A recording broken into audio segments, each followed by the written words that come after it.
1 year ago, over 80 conservative leaders gathered on the grounds of George Washington's Mount Vernon estate to sign the Mount Vernon Statement and reaffirm their commitment to the founding principles of our great nation.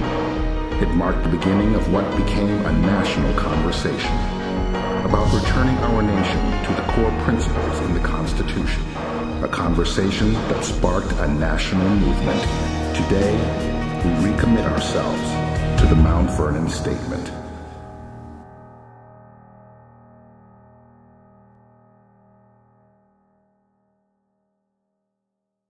The Mount Vernon Statement. Constitutional Conservatism, a statement for the 21st century. We recommit ourselves to the ideas of the American founding. Through the Constitution, the founders created an enduring framework of limited government based on the rule of law. They sought to secure national independence, provide for economic opportunity, establish true religious liberty, and maintain a flourishing society of republican self-government. These principles define us as a country and inspire us as a people. They are responsible for a prosperous, just nation unlike any other in the world. They are our highest achievements, serving not only as powerful beacons to all who strive for freedom and seek self-government, but as warnings to tyrants and despots everywhere. Each one of these founding ideas is presently under sustained attack. The self-evident truths of 1776 have been supplanted by the notion that no such truths exist. Federal government today ignores the limits of the Constitution, which is increasingly dismissed as obsolete and irrelevant. Some insist that America must change, cast off the old and put on the new. But where would this lead? Forward or backward? Up or down? Isn't this idea of change an empty promise or even a dangerous deception? The change we urgently need, a change consistent with the American ideal, is not movement away from, but toward our founding principles. At this important time, we need a restatement of constitutional conservatism grounded in the priceless principle of ordered liberty, articulated in the Declaration of Independence and the Constitution.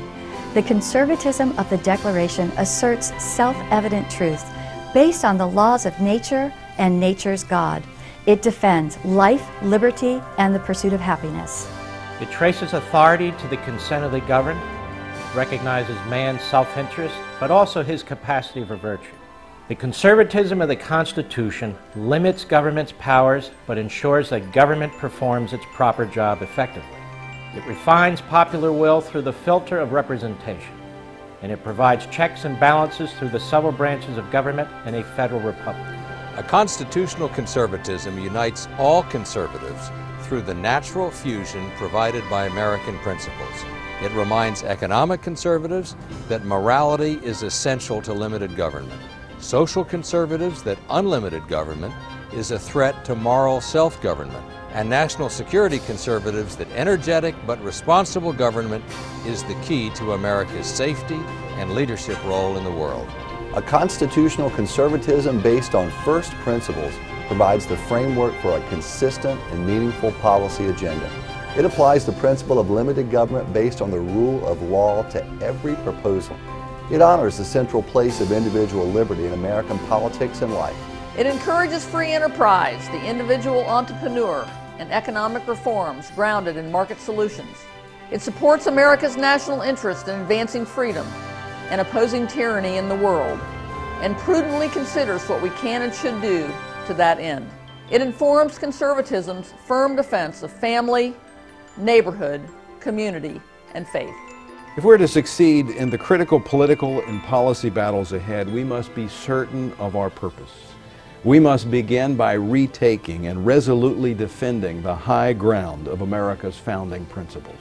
The reaffirmation of our nation's founding principles is so important, especially right now, with all that is going on in Washington, D.C. Our elected officials are overrunning at warp speed the limits on government laid out in the Constitution, and we must join together to reassert the tenets that made this country great. We've all signed the Mount Vernon Statement, and we ask that you join with us.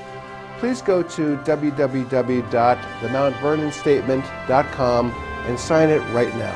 We need you to join with hundreds of thousands of other like-minded Americans to remind the big government types that we the people are fed up and that it is time to return to the limited government vision of our founders. Our goal is to get 1 million statement signers to bring the fight to those who seek to transform the American dream into a socialist nightmare. Please go to www.themountVernonStatement, all one word, .com and sign right now. God bless you and God bless America.